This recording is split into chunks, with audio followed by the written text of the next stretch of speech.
Alors si on s'appuie sur l'étymologie du mot transition, du latin transitus, on s'appuie sur le mot passage. Donc, action de passer de quelque chose à autre chose. Donc là, dans le cas de la transition professionnelle, c'est de passer d'une situation professionnelle à une autre situation professionnelle. Donc là intervient le temps. Et à cette notion de temps va s'ajouter du mouvement. La notion de mouvement, temps plus mouvement égale changement. Pendant longtemps, les personnes ne se sont pas forcément posé la question « Tiens, un jour je changerai peut-être de boulot » ou ma carrière va se modifier tout au long de ma vie professionnelle. Aujourd'hui, il y a deux cas de figure. Il y a ceux qui vont s'y préparer. Donc, dans leur situation professionnelle d'aujourd'hui, ces personnes vont se former, elles vont être curieuses de ce qui se passe en interne, en externe, elles vont se préparer. Et puis, il y a l'autre cas de figure où une personne va se retrouver face à une situation de transition forcée. Et là, c'est un peu l'état d'urgence. Donc, ici, le changement arrive avec souvent les peurs et les souffrances. Pourquoi? Tout simplement parce que changer, c'est pas facile. Pourquoi c'est pas facile? Parce que changer, c'est un système qui va mettre en jeu notre système identitaire. Le fait de mettre en place un changement va toucher notre identité. Nous avons des habitudes comportementales et à un moment donné, ces habitudes-là, ces comportements qui sont les nôtres, propres à notre vécu, vont être secoués, touchés, ébranlés. Là, la personne se retrouve face à cette situation.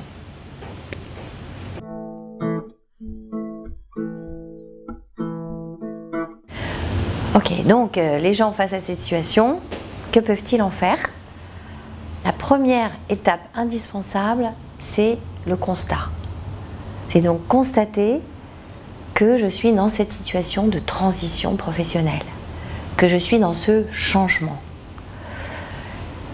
Constater ça implique une réaction.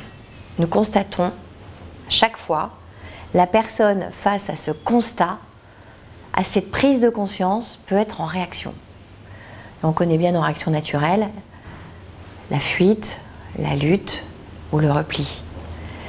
Face à ces réactions, la personne se regarde et décide d'en faire quelque chose. Pour l'aider, c'est vraiment passer par cette prise de conscience. Il peut être accompagné ou pas. Cette prise de conscience, c'est comme un autodiagnostic. Finalement, où j'en suis? Qu'est-ce que je suis? Qu'est-ce que je veux? Vers où je veux aller? Donc, autodiagnostic qui permet de passer en revue ses compétences, son potentiel pro, son potentiel personnel, ses points d'effort, ses pistes de réussite, toutes ces interrogations. En tout cas, cette étape de constat et de prise de conscience est indispensable.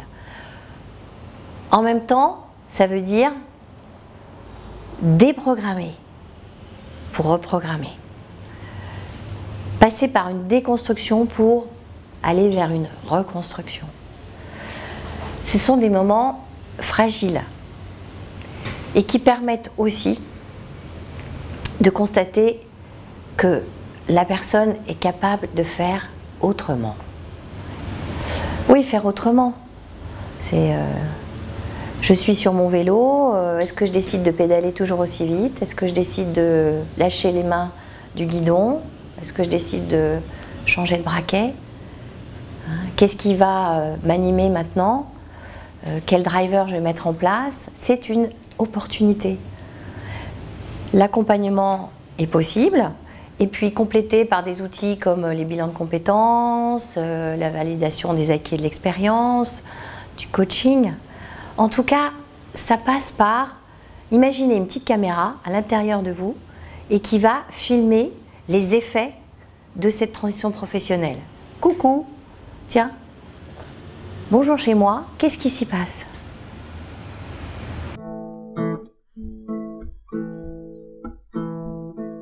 Une fois que j'ai regardé ce qui se passait chez moi, donc j'ai pris conscience, après avoir fait le constat, j'ai réalisé que c'était une opportunité pour me poser les bonnes questions.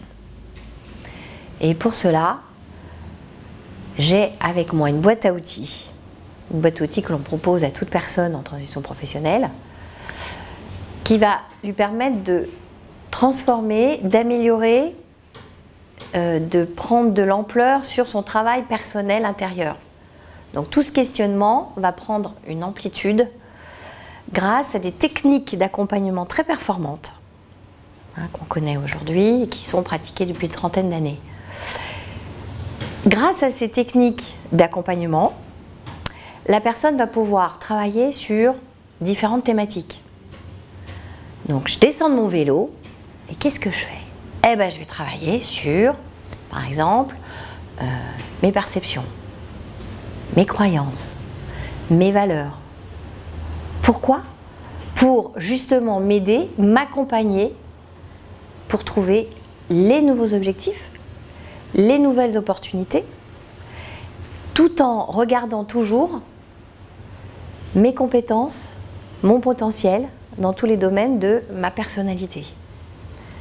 Intellectuelle, physique, émotionnelle et intuitive. La personne travaille sur son tout. Une fois que ce travail a été fait, la personne sent, et ça c'est vraiment concret, régulièrement nous entendons les personnes nous dire « Oh, j'ai senti !» À un moment donné, dans le corps, de façon sensorielle, intuitive et sensorielle, une énergie va se libérer et là, la personne va pouvoir se mettre en mouvement. Pour finalement décider de choisir ses priorités. Au départ, ça peut faire peur, ça peut être douloureux.